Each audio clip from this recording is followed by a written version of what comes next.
Thank you. Now, if I may just come back to two words and two definitions you used. One was improvements.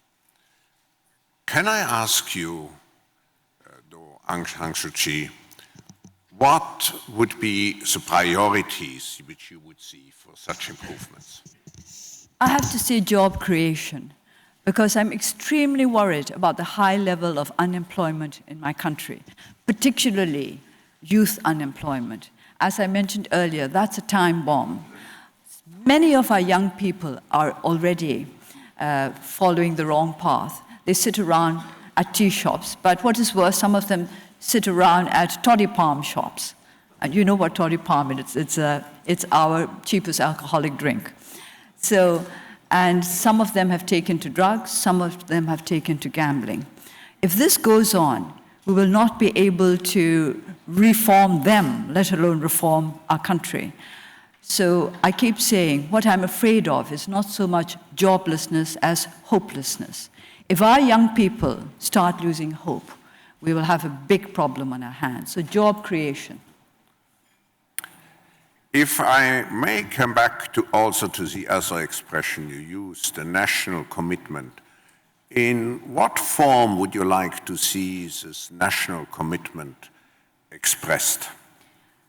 As commitment to national goals rather than to goals that are really for the sake of empowering any particular group or organization. I think we need to empower our people. This is one of our first national goals. Without the empowerment of the people, it's no use talking about democracy. We can talk about democratic reforms, but if we don't empower our people, if we work to increase their dependency on the powers that be, then we will not achieve our democratic goals.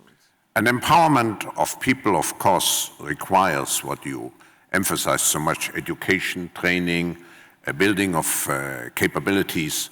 As far as the system inside which those empowered people should evolve, how would you see the system? The political system particularly. At the present? Yeah. Now, the political system at present is one which is supposed to be democratic, but I cannot say that we have really achieved all the necessary basics of a genuine democratic society. But I would like to take up what you said earlier about how to empower people, just by giving you an example of how I am trying to empower the people in my constituency. It's very simple. We let the people decide for themselves as far as possible how they can improve their lives and how they will go about that. For example, we started with a very small project. We had a raffle on New Year's Day, Burmese New Year's Day, which was on the 17th of April, cash prizes for 3 villages. And the winning villages were asked to choose what they wished to do with the money for their community. And we provided them with technical advice, with legal advice, but it was up to them to decide for themselves how they wish to spend their money to help the community, to improve the conditions in their community. And it was amazing how quickly they understood what was expected of them. When they were told that they could decide, but it had to be by consensus, everybody in the village would be allowed to take part in the discussions. Well, children could sit in, even if they couldn't understand what was going on. And we made it quite clear that we would make no distinction between members of the NLD and members of other political parties. All villagers had to take part in the decisions. It worked amazingly well. We won the elections 2 months ago, and in these 2 short months, I think some of our constituents are beginning to learn what it means to be members of a democratic society. So, Aung San Suu Kyi, you emphasized already, and this is a deep belief also of the World Economic Forum, that business has not only to contribute to economic development, but also to social progress. Now, in Davos, we were very fortunate that you addressed us already 3 months after you have been released from house arrest in 2010, so you had a communication in 2011. And this year, in your video message, you said that economic progress is dependent on more than just fiscal and monetary measures, need to be upheld by judicial and legislative reforms to ensure that sound regulations and laws are administered justly and effectively. Now, I take this statement and enlarge it a little bit. How do you see the evolution of the judicial framework in your country? You're setting me off on my favorite subject. I'm afraid I'm going to be a terrible bore. I've always insisted that rule of law was most important issue. And we've had to try to make people understand in Burma, I think in Burma rather than elsewhere, that by rule of law, we did not mean new laws. And by rule of law, we did not simply mean laws aimed at protecting the rights of political activists. Some people in Burma think that's what we're talking about when we talk about the rule of law. So I have to insist, ad nauseum actually, that there are many good laws already existing in Burma, but we do not have a clean and independent judicial system. And unless we have such a system, it is no use having the best laws in the world. So would-be investors in Burma, please be warned. Even the best investment law would be of no use whatsoever if there are no courts that are clean enough and independent enough to be able to administer those laws justly. This is our problem. And so far, we have not been aware of any reforms on the judicial front. We keep saying we need judicial reforms, but I have to confess that not many in the government seem to agree with this. They do not seem to think that there is a need for judicial reform, or perhaps they don't think there's an urgent need for judicial reform. But I consider the need to be very urgent indeed. Let us start with rule of law before we start studying what the new investment law is about. Now, I would come back to this word of national reconciliation. Burma, Myanmar, has a very ethnically diverse population with very distinct cultures. How can you bridge those differences and achieve national unity and commitment? It's mutual respect, because mutual respect engenders mutual trust. And I say this from experience. This is not a dream. For the last 2 decades, we have been upheld by the strong support of ethnic nationality political parties. They are the organizations which have stood most firmly by us. Whenever we were going through difficult times, our ethnic nationality allies were always with us. So I can say from personal experience that it is possible not only to bridge our differences, but to build up a strong foundation of trust. We trust one another. When we were in trouble, we looked to the ethnic nationality parties to be by our side. I'll have to be quite open and say not to other Burmese, ethnic Burmese-based political parties, but to ethnic nationality political parties. So it works. We can learn to work together, to trust one another. The gap is nothing like unbridgeable. Billions of people have been on your side when you were confined to house arrest. Now you are the official chairman of the National League for Democracy, the opposition leader. What would you expect from the world to support you? And I have to add, to support the reconciliation process, not only as far as different people are concerned, but also politically in your country. how can we deal with the two sides, if I may ask you, well, we to need make sure, what we are doing today, but to make sure that the country goes into the direction of democracy, reconciliation, peace, and strong economic development? We need a balanced approach. We would like the world to look at how much progress there has been on the political front, as well as on the economic front. I would not like you to be over-optimistic. I think optimism is good, but cautious optimism. These days, I'm coming across a lot of what I would call reckless optimism. That is not going to help you, it's not going to help us. So we need a balanced report. A little bit of healthy skepticism, I think, is in order.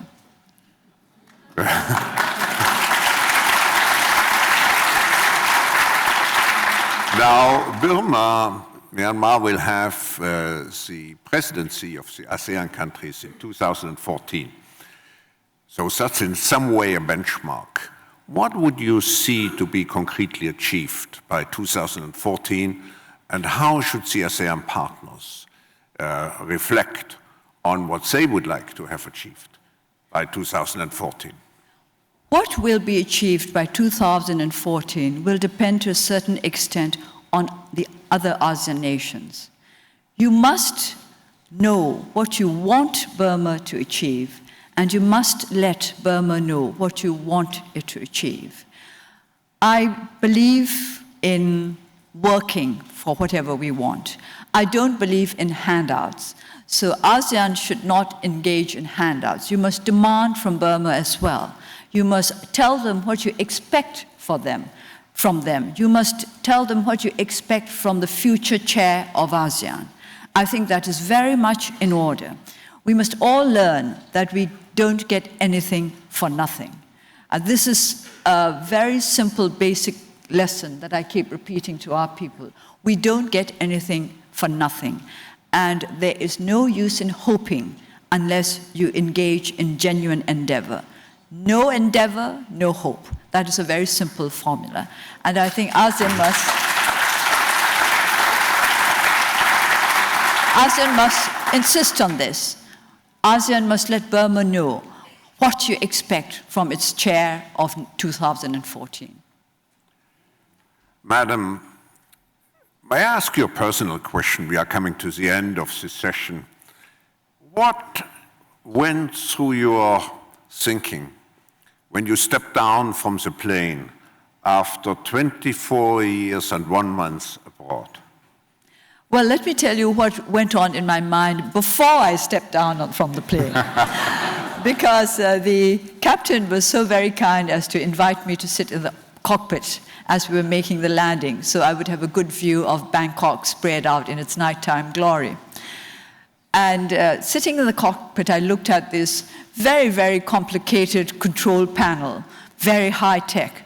And it struck me that 30 years ago, my attention would have been riveted on that control panel.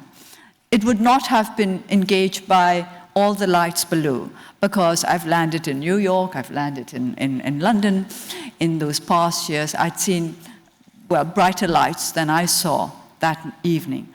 But this time, I was completely fascinated by the lights, because I had just left a Burma suffering from electricity cuts. I'd left Burma, when I left Burma 3 days ago, there were demonstrations, candlelight demonstrations going on all over the country, protests against electricity cuts that had been plaguing us for a month or so. And I thought, 30 years ago, the scene that met my eyes on landing in Bangkok would not have been very different from what would have met my eyes on landing in Rangoon. But now the difference is considerable. And this is what went through my mind. I have to say very frankly that what went through my mind was, we need an energy policy.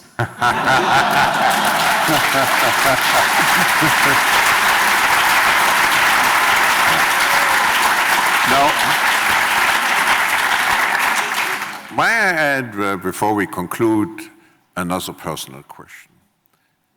You had the admiration of the world because you showed so much strength, during those many years of struggle. What gave you the strength? I was asked a question similar to this by young shapers, and I said DNA had a lot to do with it. But I think I should have mentioned something equally important. It was my mother who taught me to be disciplined and to put duty above everything else. She did this not just by teaching me how important duty was, but by acting out her belief in the primacy of duty. Because she taught me that duty mattered more than anything else in life. I don't know whether all of you agree with me or not, and of course then we can argue about what is meant by duty. It became second nature for me to try to discharge my duty as far as I was capable. I can't say I've always been good in the sense of I can't say that I've always put duty before everything else, but I have tried.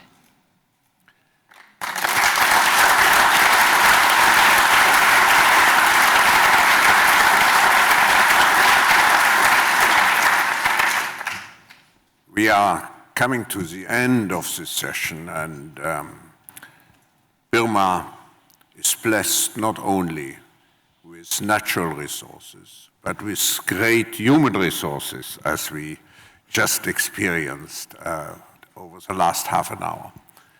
Thank you so much for giving us the privilege to participate in this historical meeting. And I can certainly speak on behalf of all the participants if I say you have also in the future, in a very difficult situation, it will be difficult, but I think we all can be hopeful. You have all our support. We want to contribute to a Burma which corresponds to your objectives: peaceful, just, great engagement and empowerment of people, and particularly also a country with an engaged, young, and capable and well-trained young population. So thank you again, Aung San Suu Kyi, to be with us this morning. We wish you all the best. Thank you very much.